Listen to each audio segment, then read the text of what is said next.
Ouattara, au nord, il n'y a pas eu de variation notable.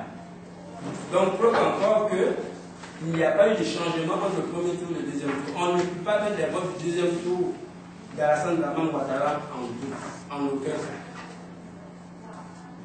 Et les régions du centre, du fait que celui du premier tour de Ténégrès sont toutes les régions du nord. Voyez-vous la variation 7%, 7%, 7%. Pourtant, dans le centre, on parle de 80-45%. On ne peut pas me dire ici, avec ces chiffres, qu'il y a eu bourrage d'une. Une des preuves. Mais dans ce cas, il y a eu bourrage d'une au premier tour.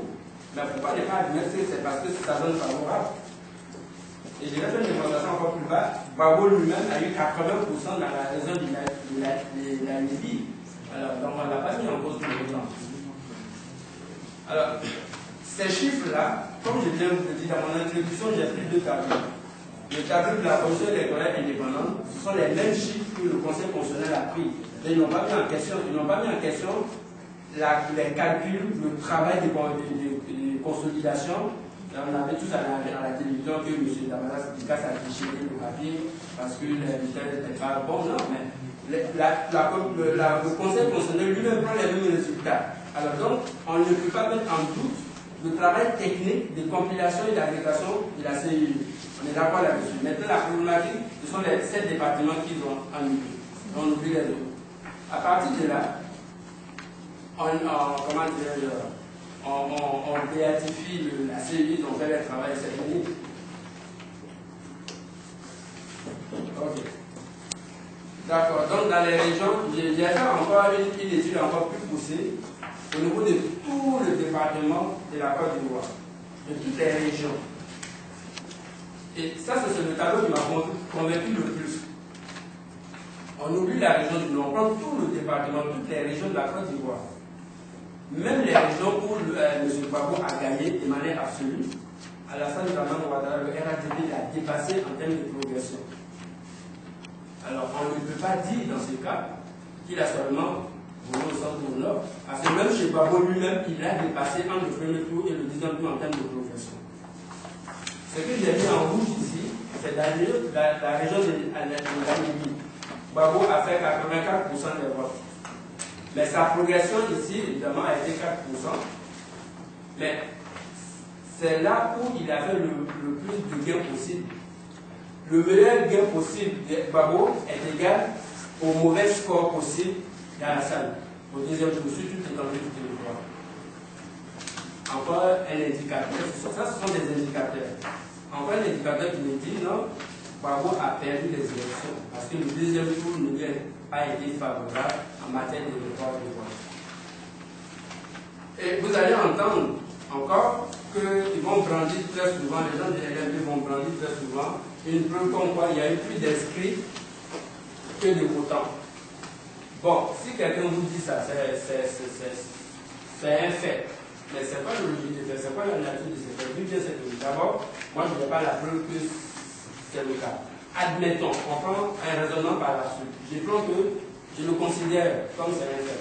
Mais ce que je sais par contre, il y a ce qu'on appelle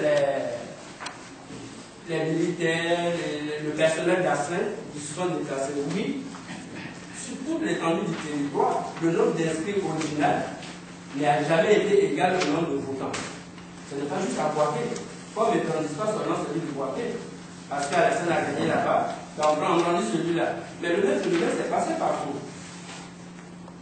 Il y a eu plus d'inscrits, plus de votants que d'inscrits à cause du personnel d'astreinte. Et à certaines régions, moins, parce que ceux qui étaient inscrits dans ces zones-là, on s'en allait voter ailleurs.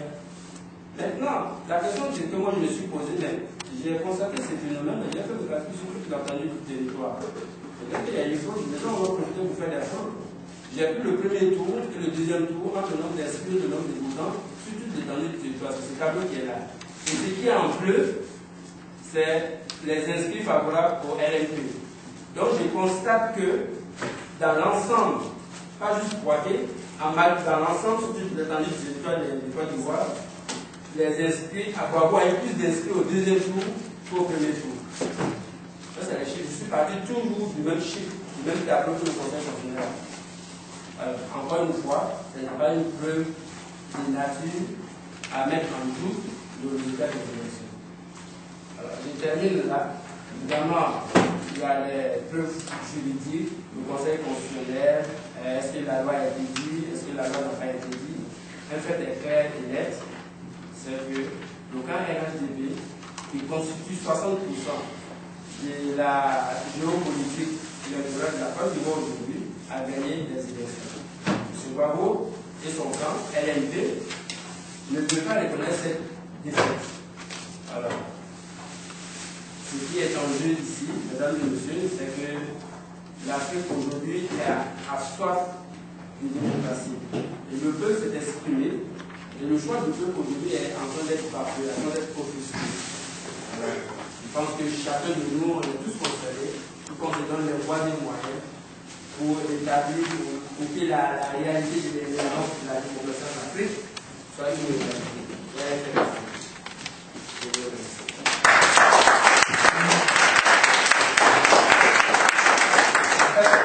Qu'est-ce que, en fait, ce processus électoral, ce problème qu'il y a au niveau électoral, qu'est-ce que ça peut apporter sur ces différents plans? Je pense qu'à partir de là, on pourrait en fait sortir sur des commentaires assez pertinents sur les conséquences.